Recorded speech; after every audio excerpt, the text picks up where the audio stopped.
Om Swastiastu, perkenalkan nama saya Grace Stephanie Aidiani, mahasiswa angkatan 2023 dari Fakultas Kedokteran Hewan Universitas Udayana dengan NIM akhir 168. Untuk kesempatan kali ini, saya akan membahas mengenai praktikum-praktikum yang telah kami lakukan dalam mata kuliah bakteriologi dan mikologi di semester 2 ini, berdasarkan suatu kasus di mana sebuah peternakan unggas melaporkan bahwa beberapa ayamnya mengalami penyakit dan sebagian diantaranya mati.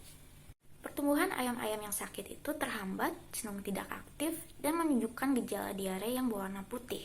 Nah, diduga bahwa ayam-ayam tersebut menderita kolibakilosis, sehingga peternak membawa sampel feses ke laboratorium untuk diperiksa. Maka dari itu, kami sebagai mahasiswa diminta untuk mengidentifikasi bakteri yang terdapat dalam sampel tersebut. Identifikasi bakteri merupakan tahap yang penting dilakukan, karena gejala yang dialami ayam menunjukkan adanya penyakit yang dapat menyebabkan kematian dan pertumbuhan yang terhambat, serta merugikan peternakan. Nah, mengetahui jenis bakteri yang menyebabkan penyakit memungkinkan untuk menentukan pengobatan yang tepat dan langkah-langkah pencegahan yang efektif. Namun demikian, identifikasi bakteri membantu mengendalikan penyebaran penyakit, meningkatkan kesehatan unggas, dan mengurangi kerugian ekonomi bagi peternak. Untuk praktikum pertama, kami seharusnya melakukan identifikasi bakteri dari sampel feses yang terdapat pada kasus sebelumnya. Namun, karena waktu yang terbatas, kami menggunakan sampel hati ayam sebagai penggantinya. Sampel tersebut kemudian digunakan untuk menumbuhkan bakteri, di mana proses tersebut dikenal sebagai kultivasi. Ada dua jenis media padat yang kami gunakan dalam praktikum ini, yaitu media umum dan media selektif. Nah, dalam praktikum kali ini kami menggunakan media nutrient agar sebagai media umum yang dapat menumbuhkan semua jenis bakteri, dan media eosinethium blue sebagai media selektif, di mana hanya bakteri gram negatif dapat tumbuh pada media tersebut.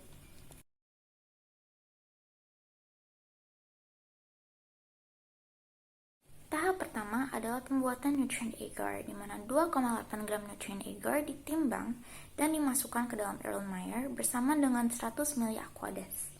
Larutan ini dihomogenkan dengan dipanaskan menggunakan hot plate mixture, lalu disterilisasi pada suhu 121 derajat selama 15 menit. Langkah berikutnya adalah isolasi bakteri, di mana ose dipanaskan sebelumnya hingga membara dan kemudian didinginkan untuk disterilisasi. Lalu digunakan untuk menggores permukaan nutrient agar dalam cawan Petri.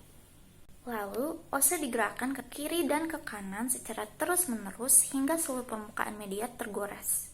Setelah itu, ose dipanaskan kembali dan didinginkan, sambil cawan Petri diputar sedikit ke arah lawan jarum jam. Proses ini dilakukan dengan hati-hati untuk mengurangi kontaminasi. Dengan cawan Petri ditempatkan dekat api dan tutup cawan dibuka secukupnya saja.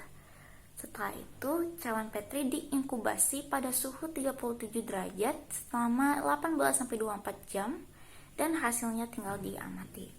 Dari identifikasi sampel hati ayam terhadap media nutrient agar dan eosinethium blue agar, diperoleh hasil di mana pada nutrient agar koloni bakteri membentuk warna krem, berbentuk sirkular dan irregular, serta tampak halus. Sedangkan pada eosinethium blue agar, koloni bakteri membentuk warna ungu serta hijau metalik. Meskipun pada media eosinethium blue agar warnanya kurang terlihat karena media terlalu tipis, bentuk dan warna tersebut mengindikasikan adanya bakteri E. coli. Setelah kami menyimpulkan bahwa hati ayam yang diteliti mengandung bakteri E. coli, maka kami harus melakukan pengamatan morfologi sel bakteri lebih dalam secara mikroskopis. Namun, dalam praktikum kedua ini, media nutrient agar yang kami gunakan berbeda dengan praktikum sebelumnya, serta bakteri yang tumbuh pada media tersebut tidak merupakan bakteri E. coli. Mempelajari morfologi sel bakteri penting untuk mengidentifikasi sifat dan patogenitas suatu bakteri. Karakteristik seperti ukuran, bentuk, dan susunan sel membantu membedakan jenis koloni bakteri dalam media nutrient agar sebelumnya. Namun, bakteri sering tidak berwarna atau memiliki pigmen sedikit, serta membuat sulit diamati saat dilihat secara langsung. Maka dari itu, pewarnaan gram digunakan untuk melihat morfologi sel bakteri dan membedakan bakteri gram positif dan gram negatif. Teknik ini melibatkan pewarnaan preparat yang telah difiksasi untuk memungkinkan pengamatan mikroskopis. Alat dan bahan yang digunakan dalam pembuatan fiksasi paperweight pewarna gram memerlukan beberapa alat-alat dan bahan, yaitu ose, pinset, glass object, Bunsen burner, korek api, cairan Petri yang berisi media nutrien agar, pipet tetes, dan aquades. Pembuatan preparat pewarnaan gram dimulai dengan memanaskan ose untuk disterilisasi, kemudian meneteskan aquades dengan ose tersebut pada gelas objek. Selanjutnya, sterilkan kembali ose dan bagian pinggiran cawan Petri media nutrien agar. Ambillah sedikit koloni bakteri dari media menggunakan ose yang sudah disterilkan, campurkan dengan aquades pada gelas objek, dan panaskan di atas api Bunsen untuk memfiksasi preparat. Untuk proses pewarnaan gram sendiri menggunakan berbagai zat pewarna seperti kristal violet, iodin, safranin, dan alkohol 95% atau aseton. Pewarnaan gram dilakukan dengan meneteskan zat pewarna kristal violet pada preparat, mencuci pewarnaannya pada preparat dengan air kran, meneteskan zat pewarna iodin, mencuci pewarna pada preparat lagi, meneteskan aseton, mencuci preparat kembali, dan terakhir meneteskan zat pewarna safranin. Preparat kemudian diamati melalui mikroskop dengan perbesaran 100 kali untuk melihat morfologi sel bakteri yang akan berwarna ungu jika gram positif dan merah atau merah muda jika gram negatif. Setelah itu, kami juga melakukan uji katalase yang dapat mengindikasikan kemampuan bakteri dalam menghasilkan enzim katalase dengan menetesi hidrogen peroksida pada sampel bakteri tersebut. Nah, untuk uji katalase diperlukan ose, glass object, Bunsen burner, pipet tetes, cairan Petri dengan media nutrien agar yang berisi koloni bakteri, dan hidrogen peroksida. Uji katalase melibatkan beberapa langkah. Yang pertama, mempanaskan ose dengan Bunsen burner untuk disterilisasi. Kemudian, letakkan 1-3 tetes hidrogen peroksida pada gelas objek menggunakan ose. Dan selanjutnya, sterilkan ose lagi serta bagian pinggiran luar cawan Petri media nutrien agar. Setelah itu, buka tutupan cawan Petri dan ambil sedikit koloni bakteri dari media dengan ose yang sudah disterilkan. Campurkanlah sampel koloni bakteri tersebut dengan hidrogen peroksida pada gelas objek menggunakan ose yang sama dan amati apakah ada pembentukan gelembung udara sekitar koloni bakteri. Jika terjadi, bakteri tersebut merupakan katalase positif dan mengandung enzim katalase. Hasil pewarnaan gram menunjukkan bahwa bakteri pada media nutrien agar merupakan bakteri gram positif, terlihat dari warna ungu sel bakteri. Morfologi sel bakteri dari pewarnaan gram juga menunjukkan bentuk kokus dan bergerombol, serta menandakan bahwa bakteri tersebut merupakan bakteri gram positif. Serta dari itu, identifikasi dari hasil morfologi dan pewarnaan gram menunjukkan bahwa bakteri pada media nutrien agar merupakan bakteri dari genus Staphylococcus. Hanya tetapi, melalui uji katalase, tidak terjadi formasi gelembung sah hidrogen peroksida di tetesi pada sampel bakteri, serta menunjukkan bahwa bakteri merupakan katalase negatif, meskipun umumnya Staphylococcus adalah katalase positif. Sehingga dari itu, praktikum tambahan diperlukan untuk memperjelas ketidakpastian dalam hasil yang didapatkan. Setelah kami melakukan pengamatan morfologi bakteri secara mikroskopis melalui pewarnaan gram serta uji katalase, kami lanjut proses identifikasi bakteri melalui uji gula dan biokimia. Mengidentifikasi karakteristik biokimia suatu bakteri merupakan hal yang esensial untuk beberapa alasan, termasuk mengklasifikasikan, memahami kemampuan metabolisme, serta menentukan potensi patogenitas suatu bakteri. Ciri-ciri tersebut dapat diidentifikasi melalui serangkaian uji, termasuk uji biokimia, uji fermentasi gula, dan uji serologi. Nah, pada praktikum ketiga ini, kami menggunakan sampel bakteri dari famili Enterobacteriaceae dan beberapa media untuk mengetahui sifat biokimiawi bakteri tersebut. Media yang digunakan meliputi triple sugar iron agar, media sulfide indole motility, media methyl red vox proscour, semi-citrate agar, dan uji fermentasi gula dengan glukosa. Pembuatan media uji biokimia dan gula-gula memerlukan berbagai alat dan bahan. Alat-alat yang diperlukan antara lain adalah timbangan, Erlenmeyer, tabung reaksi, tabung Durham, hot plate, magnetic stirrer, dan autoclave.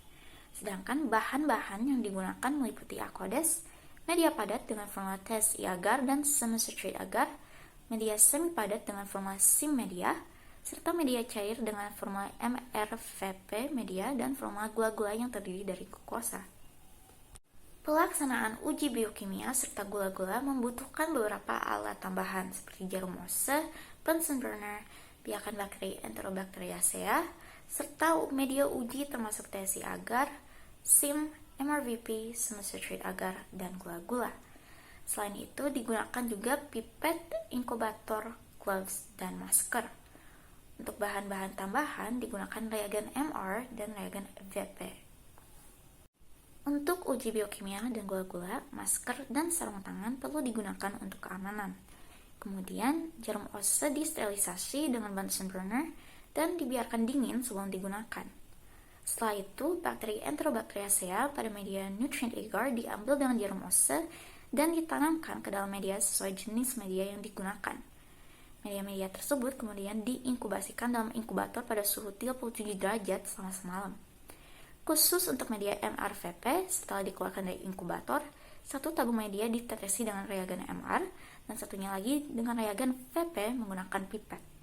Kemudian, amarkanlah hasil yang didapatkan dari setiap jenis media. Hasil uji TSI menunjukkan fermentasi karbohidrat positif yang terlihat dari perubahan warna agar menjadi kuning. Namun, produksi hidrogen sulfidanya merupakan negatif karena tidak adanya formasi warna hitam pada media tersebut. Untuk uji SIM menunjukkan produksi hidrogen sulfida dan indol serta motilitas yang negatif, yang ditandai dengan tidak adanya endapan hitam dan tidak ada pergerakan bakteri pada media tersebut. Untuk uji MRVP menghasilkan hasil positif dengan reagen MR dan VP yang ditunjukkan oleh perubahan warna menjadi merah serta menandakan fermentasi glukosa. Untuk uji semi-citrate juga menunjukkan hasil positif dari perubahan warna agar menjadi biru, yang menandakan bahwa bakteri dapat menggunakan sitrat sebagai satu-satunya sumber karbon. Yang terakhir, uji gula menunjukkan hasil positif dalam fermentasi karbohidrat yang ditunjukkan oleh pembentukan gas dalam media tersebut. Bakteri yang diuji ini justru diklasifikasikan sebagai Enterobacteriaceae, yang merupakan bakteri gram negatif, dapat bersifat motil atau non-motil, tumbuh baik dalam kondisi aerobik maupun anaerobik, memfermentasi glukosa, dan seringkali menghasilkan gas. Praktikum terakhir yang kami lakukan merupakan uji sensitivitas bakteri. Nah, uji tersebut dapat secara otomatis menentukan antibiotika yang tepat atau efektif untuk digunakan dalam terapi.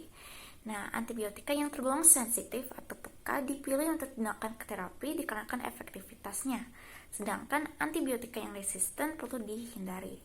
Nah, ada beberapa metode uji kepekaan bakteri terhadap antibiotika yang dapat dilakukan. Dan dalam praktikum kali ini, kami menggunakan metode difusi cakram Kirby-Bauer.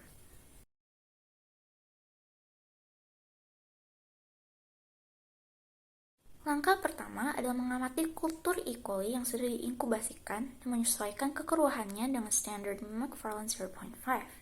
Jika kekeruhan sudah sesuai, kultur tersebut diambil menggunakan swab steril dan dioleskan secara merata ke seluruh permukaan agar plate Muller-Hinton. Pengolesan dapat dilakukan 2-3 kali untuk memastikan kultur tersebar merata di permukaan medium. Selanjutnya, paper dish antibiotik diambil menggunakan pinset yang sudah disterilkan dan ditempelkan pada permukaan medium dengan jarak minimal 2 cm dari tepi plate atau cakram lainnya. Biasanya, satu plate medium dapat memuat hingga 5 paper dish. Setelah itu, label ditempelkan di luar permukaan plate Muller-Hinton dan diberi nama sesuai dengan paper dish yang diujikan. Plate tersebut kemudian diinkubasi pada suhu 37 derajat selama 18-24 jam. Setelah masa inkubasi, diamati dan diukur diameter zona hambatan atau killing zone di sekitar masing-masing cakram kertas menggunakan penggaris. Nah, zona hambatan tersebut dibandingkan dengan standar yang ada dan hasilnya dicatat dalam 3 kategori yaitu resistant, intermediate, dan sensitif. Hasil dari pengujian menunjukkan bahwa E. coli sensitif terhadap antibiotic paper dish yang telah diujikan. Oleh karena itu, antibiotik SXT, DA, K, DO, C, dan B dapat diberikan sebagai terapi yang tepat untuk mengobati kolibasilosis pada ayam peternak.